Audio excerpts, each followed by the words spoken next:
Welcome back to the Sports Source. This segment brought to you by Safety Systems, audiovisual needs, home automation, life safety systems, and of course, home and business security systems. Do yourself a favor, visit safetysystems.com today, after the show, not now, but after the show. Check out safetysystems.com to get a full understanding of all the great services that they provide. They've been around for, I guess, nearly a quarter of a century at this point. You see that sign, that sticker in yards and in business doorways all over East Tennessee, including my home, because I believe in Safety Systems. They've taken good care of me. They'll take good care of you, your home or your business. Check them out this week. Give VFL J.J. Surlis and his team a call. All right. Most teams don't go undefeated, as I mentioned earlier, so I hope nobody's mad that we brought up this topic.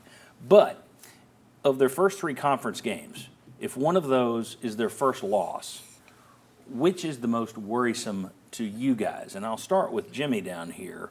And let's go ahead and we'll put up the graphic now. I want to see where the poll is.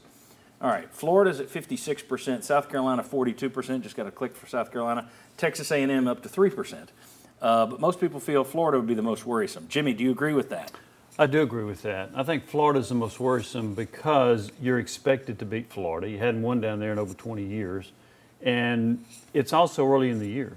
If you lose a game early in the year, then there's going to be some doubt about this team. There's going to be some doubt probably about Joe Milton. So for those reasons, I think Florida is the biggest one. But where it falls on the schedule to me is important in that regard. South Carolina makes a lot of sense if you're going that way because it would be a home loss. It'd be back-to-back losses to Carolina. Fans don't want to lose to Shane Beamer again. Especially after last year, and we circled it on the schedule and all that stuff. Yeah. I will choose Florida because of one aspect that Jimmy mentioned. I think it's more likely to bring quarterback controversy with it, which I think could spread out more over the course of the season. We saw South Carolina put up points on Tennessee last year. They've had the OC change, but they bring back their quarterback. If they just win in a shootout, it would be very upsetting to fans. But I don't know that it would change as much of the course of the season. If Tennessee loses at Florida, it's probably at least partly due to the offense having a tough time. And if that all of a sudden comes up in conversation where, we're talking about the offensive line, but by and large we expect the offense itself to be really good again. If it's not really good in its first SEC game, more concern could spread out over the course of the year. I'll go South Carolina. I think fans will panic more with Florida because you're a 2-touchdown favorite. You haven't won there in 20 years. Their win total in Vegas is 5.5. For me, though, I would be more concerned about South Carolina because if you've lost 2 years in a row and they've replaced the offensive coordinator and you're losing here, are you just legitimately behind South Carolina in the pecking order of the SEC East right now? That'd be the bigger concern for me. See, I'm with you. I think it's South Carolina. I get the Florida thing, but I've just seen Tennessee with good teams go down and lose at Gainesville before many times. So I'm not going to be, jaw on the floor if they lose to Florida. Even if Florida's terrible this year, it wouldn't shock me for a Tennessee team to go down there and lose. I would be surprised, though, if, so many people don't see South Carolina as your equal, even though over the last 10, 15 years you have been kind of equal. But they whipped you last year. All we've heard is Tennessee took receipts, and they circle that on the calendar. If they then come to Knoxville and beat you again, and here's the other part of that, Shane Beamer's recruiting a lot better than I thought he would. A lot of people, when Shane Beamer wound up at South Carolina, people thought, that's a joke. Well, right now he's kind of neck and neck with Josh Heupel. I mean, Heupel's done a good job. Beamer's done a good job. They're recruiting about the same.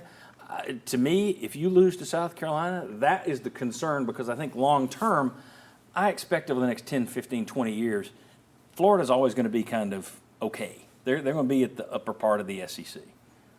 I don't think you want South Carolina in rarefied air. I think you want them back.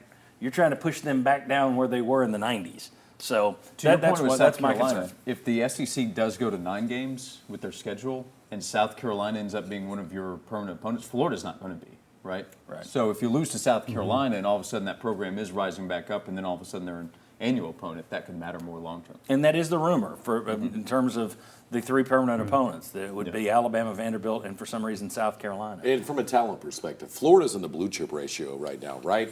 South Carolina's not. And how many people around East Tennessee, even within that football office, have told themselves, well, if what happened in the locker room hadn't happened before that South Carolina game, that outcome wouldn't have happened. Yeah. If you go and take an L to South Carolina at your house this year, then you can't really blame it on that anymore, right?